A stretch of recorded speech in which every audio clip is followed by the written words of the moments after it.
Hello, and welcome to our Energy Connect studio at the Canadian Hydrogen Convention 2023. I'm thrilled to have sitting next to me Satvinder Flore, Executive Vice President, Energy Resources Industry at WSP. Thank you so much for joining me. Thank you very much, Julian. Good to be here.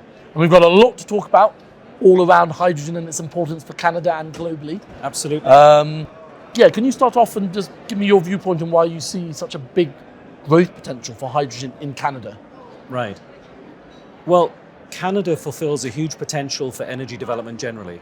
So there's a huge commitment in Canada to decarbonize our own assets and our own energy system.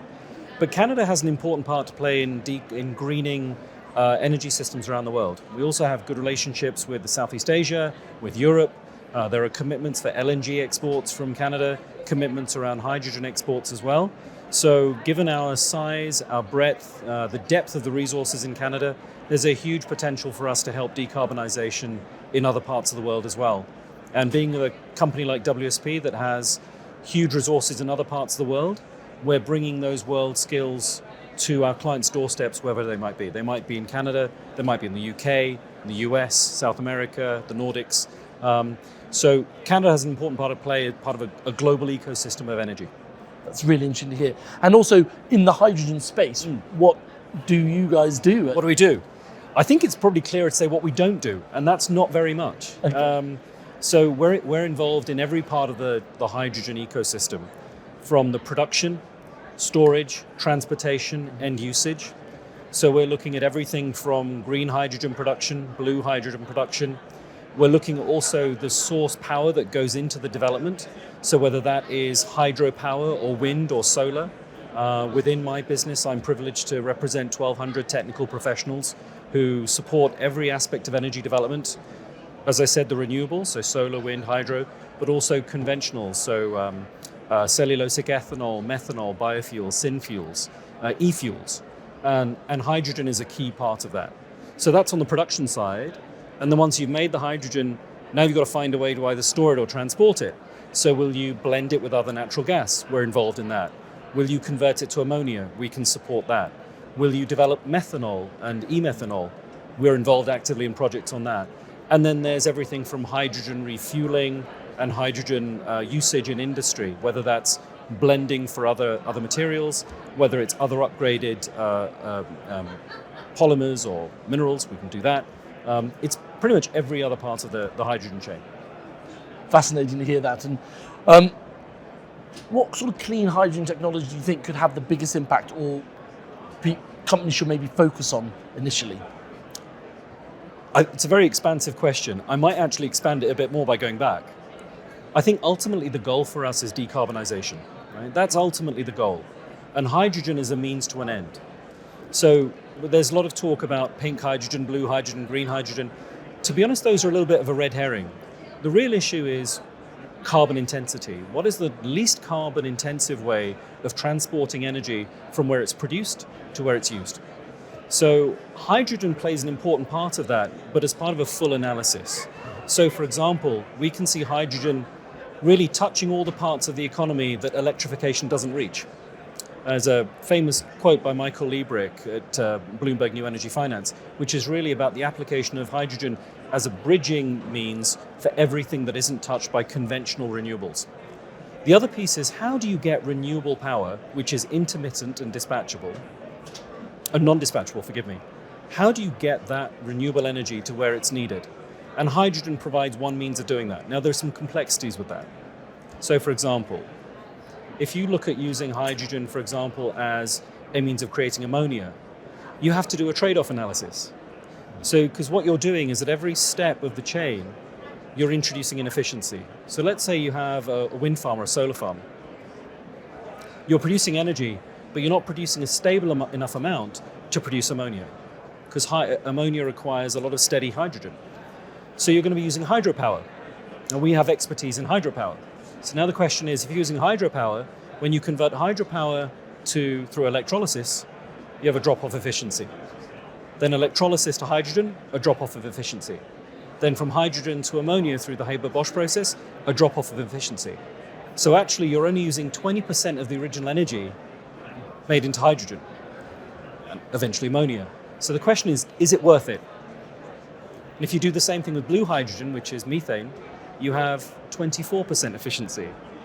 And if you're doing that, then is it worth just using the gas directly as LNG? So all these complex trade-offs are the things that we need to think about. Now, hydrogen will have a place, I think, in long-haul transportation, in shipping fleets, potentially in some aeroderivatives. But it's not a one hit for everything. Interesting you say that, and I think that's one of the questions about, hurdles around hydrogen. Yeah. And I think you've just touched on it. But how do you overcome those? And Sure. I think you touched on one thing about, collaboration or partnerships will be key. Absolutely. You're going to find multiple technical solutions to find the least carbon intensive way of being able to produce hydrogen, right? So we might look at, for example, new and emerging technologies like carbon black, where you can take hydrogen, push it through either a molten alkali or a catalyst, and you're able to create pure hydrogen. So methane pushed through that system, and it produces either pure hydrogen with usable carbon black, which is essentially carbon already sequestered and can be used for graphene or graphite. So there are some fantastic technologies out there. The question is, how do you ramp them up and commercialize them quickly? And it's the speed which is the issue. Yes, and I think you're obviously seeing governments around the world and globally countries trying to, jump on a hydrogen bandwagon. That's right. And what would you advise to, different companies or different countries to sort of probably look at it properly? I think it's to do a full systems analysis. I refer to something that I call the energy Rubik's Cube. Hydrogen is just one face of that Rubik's Cube.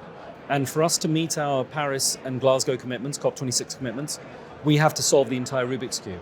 So you have to look at the round. And that round is going to involve electrification, hydrogen, smart grids, intelligent industrial systems. And it will also include, natural gas LNG. It will include other things as well. And that balance is all through a very, very careful systems analysis of how you get it together, because you have to find the right combination and the right solution. Getting it wrong could be disastrous. You might produce lots of hydrogen, but it might be more carbon intensive to do it. So we have to remember the original problem we're setting out to solve. It's interesting to hear, and we're obviously here in Edmonton. What do you see at these kind of shows about bringing different industry peers, governments, together in one place to discuss where the future of hydrogen is, and how's it gone for you so far as well? Okay. Well, we've just had 2 years of working virtual environments. So here we are in reality, speaking face to face. There's a lot of things that are missed in a virtual environment. So firstly, meeting in person is great. Right? The second thing I think is important is the time crunch. So give an example. According to the International Energy Authority, we need to have 25% of our energy mix from hydrogen by 2035. So by the time my 7-year-old graduates university, we're meant to have solved the problem and have 25% hydrogen in our system. And right now we have 0. So how are we going to do that? We're going to do that by really accelerating our growth, meeting in person, developing those solutions, finding out about technologies, and implementing and commercializing them as quickly and as feasibly as possible. And really that's what this is about. The other thing, and it's important that we're in Edmonton, is Canada is an energy center. And one thing that Alberta has been very good at is commercializing new technologies. And we have the people here, the process engineers, the structural engineers, the instrumentation and controls engineers. We have the strategists, the econometrists, who are used to doing this in other environments. And we're just applying it now to a different element. Well, Satvinder, I really appreciate you coming down to our studio on this busy day at the Canadian Hydrogen Convention to really discuss all the complexities around the hydrogen space and economy that not everyone probably talks about. And I really appreciate it. Thank you very much. You're very welcome. Thanks for everyone for watching. I'll be bringing you more studio interviews from the show floor in the coming days.